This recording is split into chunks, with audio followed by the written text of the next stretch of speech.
Guys, ini tuh bubur candil dan buatnya itu sangat super duper gampang banget. Dan cita rasanya itu legit banget, gurih dari santannya, legit dari gula merahnya. Bayangkan, enak banget. Dan ini dia bubur candil ala Cita rasa padi.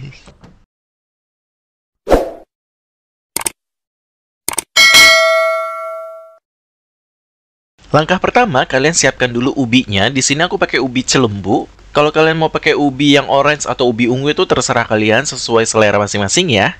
Untuk ubi celembunya ini harus dikukus terlebih dahulu sampai benar-benar lembek. Dan jika sudah lembek seperti ini, langkah selanjutnya kita adalah hancurkan atau dihaluskan dengan cara seperti ini. Dan kalau kalian tidak punya alat ini, kalian juga bisa kok tinggal ditumbuk-tumbuk aja dengan ulekan. Kita haluskan ubinya sampai benar-benar semuanya halus. Karena kalau misalkan ini ada gerenjel-gerenjelannya, nanti adonan candilnya itu kalau digigit nggak enak guys. Maka dari itu untuk ubinya kita harus make sure untuk ubinya harus benar-benar sampai halus. Untuk bagian ini aku sampai tekan-tekan lagi dengan centong nasi. Karena aku benar-benar memastikan bahwasannya adonan ini harus benar-benar halus. Jika semuanya sudah halus seperti ini, aku di sini tambahkan keju parut ya.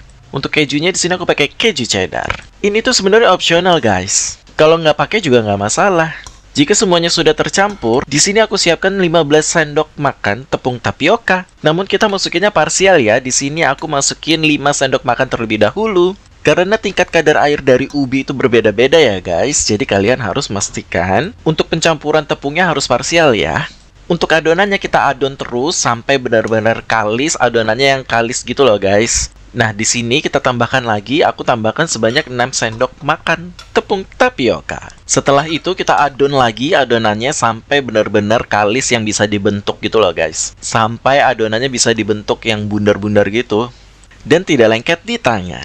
Ini kita adon terus sampai benar-benar kalis-kalis yang kita inginkan. Ini tuh berat guys, jadi kalau bisa kalian adonnya pakai tangan saja. Nah, jika sudah bisa dikali seperti ini nih, udah bisa diadon dan tidak lengket di tangan, artinya adonan ini tuh udah benar-benar kalis yang kita inginkan. Oh iya guys, ini kalian harus benar-benar tekan sampai tepungnya tuh tercampur dengan ubi ya. Jika sudah sempurna seperti ini, langkah selanjutnya adalah kita takar ya. Untuk takarannya di sini aku pakai 1 sendok teh. Dan fungsi dari takaran ini adalah agar bundaran candilnya itu rata guys. Tidak ada yang kecil, tidak ada yang besar. Jadi sama rata besarnya. Untuk part ini, aku ambil dulu adonannya dan untuk bundarannya itu nanti kita terakhiran guys. Biar kita kerjanya cepat guys. Kalau misalkan kita ngambil takarannya, kemudian kita ngebuderin satu-satu per satu seperti itu, alhasil kerjanya capek guys. Yang ada kita jadi bad mood ya. Nah, jika sudah seperti ini, langkah selanjutnya adalah kita bunderin guys satu-satu ya. Kita bentuk bundar ya guys untuk adonan ini. Sampai benar-benarnya semuanya udah terbentuk. Oh ya, untuk bentuk kalian sebenarnya bisa sesuai selera masing-masing ya. Kadang kalau misalkan bubur candil tuh ada yang ujung-ujungnya lonjong-lonjong gitu. Jadi untuk bentuknya sesuai selera masing-masing saja ya.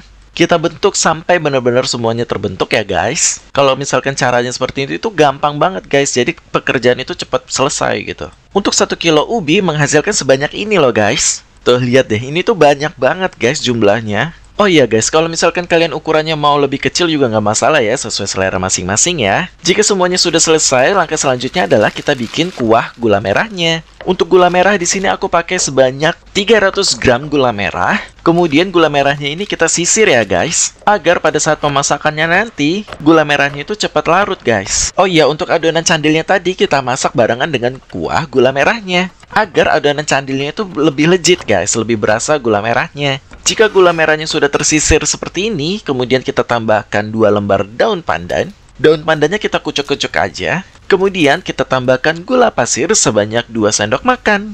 Setelah itu kita tambahkan sejumput garam. Kemudian kita masak gula merah ini dengan air putih sebanyak 1600 ml air putih. Ini takarannya sudah pas ya guys, dan jangan dikurang-kurangin, jangan dilebih-lebihkan.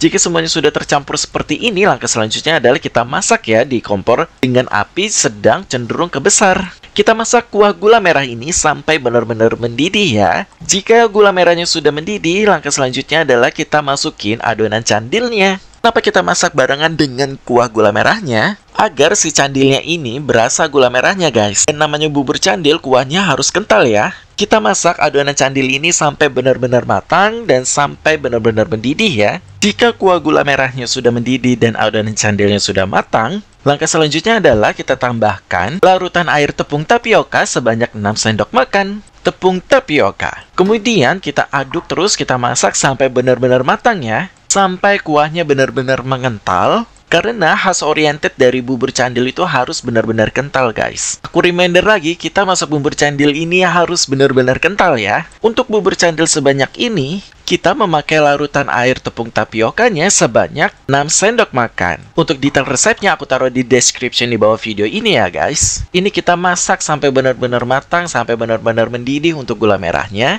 Jika semuanya sudah matang dan sudah mendidih seperti ini, artinya bubur candil ini sudah siap dihidangkan. Jujur guys, ini aromanya sedap banget. Aroma dari daun pandannya, aroma dari gula merahnya itu benar-benar berasa legit banget guys. Dijamin kalau kalian recook ini anti gagal guys. No tipu-tipu ya. Jika bubur candilnya sudah matang, langkah selanjutnya adalah kita bikin kuah santannya. Bikin kuah santan tuh simple banget guys. Di sini aku pakai santan instan sebanyak 200 ml dan air putih sebanyak 300 ml. Kalau kalian mau kuah santannya itu mengental, artinya kalian cukup memakai air putihnya sebanyak 150 ml air saja ya guys. Berhubung di sini aku pengennya kuah santan itu harus keencer, artinya aku pakai 300 ml air putih. Nah, ini tuh sudah matang guys, artinya udah siap dihidangkan juga nih bersama bubur candilnya tuh. Lihat banget guys, cantik banget. Dan kalau dingin itu dia tuh bubur candil itu kental guys. Tuh guys, lihat deh. Teksturnya udah cantik banget, mirip banget dengan ibu-ibu yang jual bubur candil di pasar-pasar itu loh guys. Ini tuh jujur guys, aroma dari gula merahnya itu menendang banget. Ditambah lagi kalau kalian makan dengan kuah santan seperti ini, ya Allah, wallahi guys, Masya Allah, enak banget guys. Enak banget guys. Tuh lihat deh, cantik banget guys. Ini aku taruh di tempat nikah seperti ini, itu udah mirip banget kalau kita misalkan beli di ibu-ibu di pasar itu loh guys. Duh, cantik banget, tampilannya cantik, rasanya juga enak banget, legit dari gula merahnya, gurih dari santannya. Untuk tekstur candilnya di sini tuh bener-bener nyoy guys, lembut dan sedikit kenyal. Dan kenyalnya itu pas banget guys, ketika kita gigit itu nggak ngelawan. Bubur candil ini adalah salah satu hidangan manis tradisional legend di Indonesia guys. Aduh, mantap banget, kalian recook deh. Dijamin nanti gagal guys. Happy cooking semuanya ya guys. Sekian video aku kali ini. Express yourself in the world of cooking so you can find a space of peace.